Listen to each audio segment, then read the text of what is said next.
Class 11 के physics के part 2 का तरल दाब का ये अगला टॉपिक है। उसमें आप पढ़ रहे हैं वायुमंडल क्या है। देखिए, पृथ्वी के चारों ओर गैसों की अनेक परतों का सघन आवरण, चारों ओर गैसों के अनेक परतों का सघन आवरण वायुमंडल कहलाता है। वायुमंडल की जो रेंज होती है वो पृथ्वी तल से 32 किलोमीटर तक होती है। पृथ्वी तल से कितनी होती है? 32 किलोमीटर तक होती है। 32 किलोमीटर में सभी जो गैसें हैं जो वायुमंडल को निर्माण करती हैं वो 100% हो जाती हैं।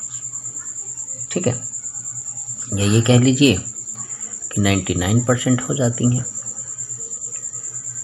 ठीक है, और जो 10% के अंदर जो 10 किलोमीटर का एरिया होगा, यानी पृथ्वी तल से 10 किलोमीटर तक गैसों का जो समूह होता है वो होता है 78%।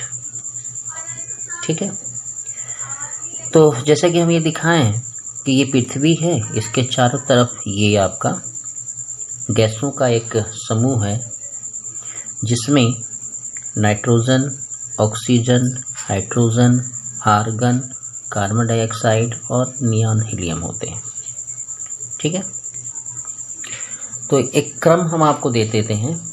वायुमंडल में सबसे अधिक होता है नाइट्रोजन, सबसे अधिक, ठीक है ना, 78%, ऑक्सीजन 21%, आर्गन 0.94% और कार्बन डाइऑक्साइड 0.03%, हाइड्रोजन 0.01% और शेष में नियॉन और हीलियम होते हैं। ये है गैस के वायुमंडल की संगठन। पृथ्वी पर जो शुष्क वायुमंडल है उसका ये संगठन है। बाद में जलवाष्प वगैरह आती हैं, वो अलग बात है। जैसा हम पहले कह रहे थे कि 75% वायुमंडलीय भाग यानी गैसों का भाग 10 किलोमीटर के एरिया में रहता है और बाकी 99% की भाग 32 किलोमीटर के एरिया में रहता है। और ये मान जो है पृथ्वी तल से है, पृथ्वी के केंद्र से नहीं है, पृथ्वी के तल से। जैसे ये पृथ्वी है, इससे 10 किलोमीटर में 78% गैसें रहती हैं और यहाँ से 32 किलोमीटर तक 99% गैसें रहती हैं। क्लियर हो गया आपको? चलिए एक और देखते हैं, वायुमंडल दाब क्या है। वायुमंडलीय दाब है ना, प्रेशर ऑफ एटमॉस्फेयर। वायुमंडल की वायु द्वारा, वायुमंडल में वायु होती है, तो वायुमंडल की वायु द्वारा किसी बिंदु पर डाला गया दाब वायुमंडलीय दाब कहलाता है। यानी जो गैसें होती हैं वायुमंडल में, उसके किसी बिंदु पर डाला गया जो दाब होगा उनके द्वारा, उसे हम वायुमंडलीय दाब कहेंगे। एक बात याद रखिएगा कि जैसे जैसे हम पृथ्वी तल के ऊपर जाते हैं वैसे वैसे गैसों की सघनता कम होती जाती है। ठीक है ना, जिसके कारण धीरे धीरे उसका वायुमंडलीय दाब क्या होता रहता है, घटता जाता है। ठीक है, ये बात भी जानना चाहिए आदमी को। तो इसीलिए ये शब्द कहा जाता है कि किसी बिंदु पर, यानी वायुमंडल के हर बिंदु पर जो वायुमंडलीय दाब है वो एक जैसा नहीं होता। ठीक है ना, सबसे ज़्यादा वायुमंडलीय दाब समुद्र तल पर मानक के रूप में माना गया। समुद्र तल पर मानक वायुमंडलीय दाब जो होता है वो होता है, एक वायुमंडल दाब के नाम पे जाना जाता है। उसका मान होता है 1.013 10⁵ पास्कल, जिसी को हम न्यूटन मीटर स्क्वायर भी कहते हैं। तो समुद्र तल पर मानक वायुमंडलीय दाब जो होता है 0 डिग्री सेंटीग्रेड पर पारे के 76 सेंटीमीटर स्तंभ के बराबर होता है ना। उसे हम एक वायुमंडलीय दाब कहते हैं, जिसका मान ये है। सबसे पहले पारे का दाब मापी आया था। वायुमंडल दाब को सर्वप्रथम इटली के वैज्ञानिक जो थे, ये आपको इवेंगेलिस्टा टॉर्सोली ने अपना प्रमेय भी दिया था, द्रव प्रवाह में होगा आपको। तो इन्होंने सन 1643 में पारे के दाब मापी का आविष्कार किया था। इन्होंने ये दाब मापी बनाया था, जैसे कि एक टब में इन्होंने पारा ले लिया था और उसमें एक लंबी नली कांच की उल्टा करके डाल दी थी। तो जब ये प्रेशर ऐसे बढ़ रहा था वायुमंडल का, तो ये नली में ये चढ़ रही थी, ये द्रव का जो लेयर था ऊपर चढ़ रहा था।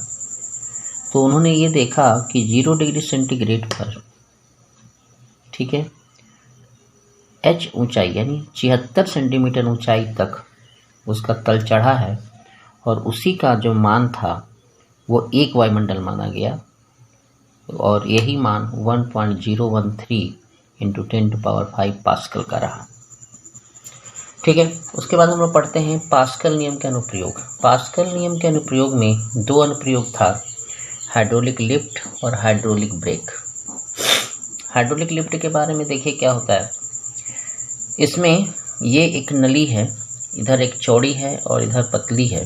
यहाँ A1 क्षेत्रफल है इस नली का, पृष्ठ क्षेत्रफल, अनुप्रस्थ क्षेत्रफल इधर A2 है। और एक चीज़ फाइनल है कि A1 छोटा है A2 से।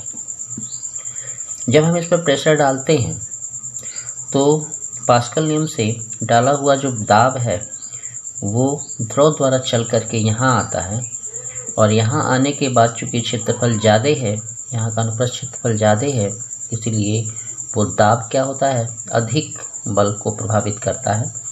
तो ये जो गाड़ियाँ रखी जाती हैं स्वचालित लिफ्टों में, वो उसको उठाता है ऊपर की तरफ। यही आपका द्रव चालित लिफ्ट है।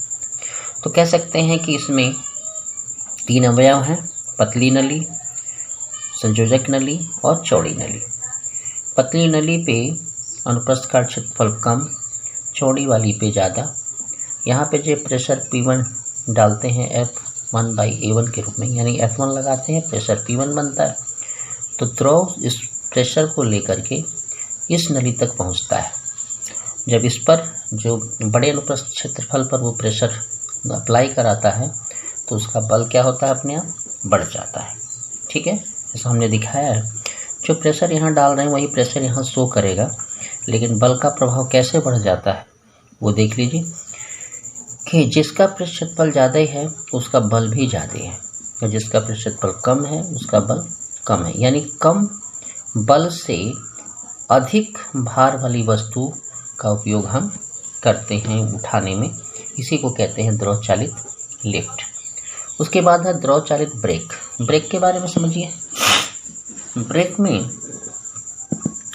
मुख्य रूप से ये एक पिस्टन है M, या हम एक सिलेंडर मान लीजिए, इसमें तेल या पानी भरा होता है और ये इस पतली नली से होते हुए ये 2 पिस्टन वाले एक सिस्टम से जुड़ता है।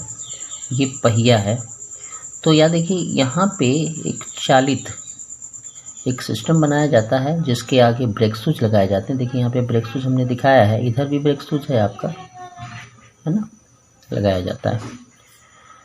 इसी को कहते हैं द्रव चालित ब्रेक। होता क्या है, जब हम इसमें इसको अगर हम पुश करते हैं तो ये नली ऐसे चलती है, ये इस पर दाब लगाती है, इसका कोई क्षेत्रफल होगा, एक दाब लगेगा, तो वो द्रव क्या करेगा, उसको लेकर के उस दाब को इस नली में आता है और जब यहाँ आता है तो अंदर की तरफ प्रेशर डालता है तो ये चीज़ें बाहर की तरफ खुलती हैं, ये खुलती हैं। तो यहाँ जब रबर शूज है, जब चलते हुए पहिए को टच करता है तो उसके ऊपर बल लगाता है, घर्षण होता है और ये पहिया रुक जाता है।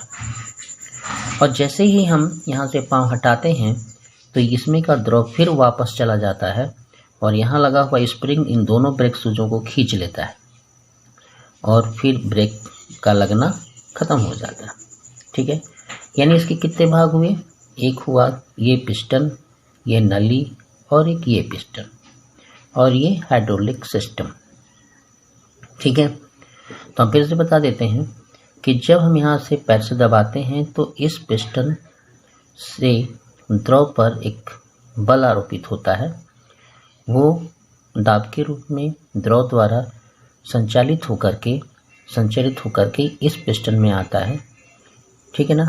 और इस पिस्टन में आने के बाद वो 2 पिस्टनों को बाहर की तरफ खोलता है और लगे हुए रबर सूज के कारण चलता हुआ पहिए से चिपक करके पहियों को रोक देता है। जब पेंडल से या ब्रेक से अपना पैर हटाते हैं तो ये जो ऑयल, एक्स्ट्रा ऑयल आया था, ब्रेक ऑयल, वो पुनः अपनी प्रारंभिक अवस्था में जाता है और ये लगी हुई स्प्रिंग इसको क्या करती है, पुनः वापस अपनी स्थिति में लाती है और ब्रेक समाप्त हो जाता है। इसको आप स्वयं व्याख्या करें, कॉपी पे चित्र बना करके इसको लिख लें, या तो बार बार पढ़ें, लेकिन लिखने की प्रैक्टिस तो होनी चाहिए। तो आप इसको लिखें, देख करके कॉपी किताब की सहायता ले लें, किताबों की जितना हम बोले हैं उतना समझ लें, ठीक है। तो लिखने के क्रम में पहले आप चित्र बना ही देंगे ये। उसके बाद एक रचना सेट कीजिए जिसमें आप 2 नली दिखाइए, बीच की नली दिखाइए, बड़ा छोटा अनुप्रस्थ क्षेत्रफल दिखाइए। उसके बाद एक क्रियाविधि लिखिए, ठीक है। जिस वस्तु को उठाना होता है यहाँ रखते हैं, यहाँ से बल लगाते हैं, वैसे ही जाता। तो इस तरह से आपका काम होगा बेटर। हम समझा दिए आपको, ठीक है। आप इसको केयर से लगाएं। वीडियो कैसा लगा आप लाइक करिए, सब्सक्राइब करें, वीडियो मिलता रहेगा आपको।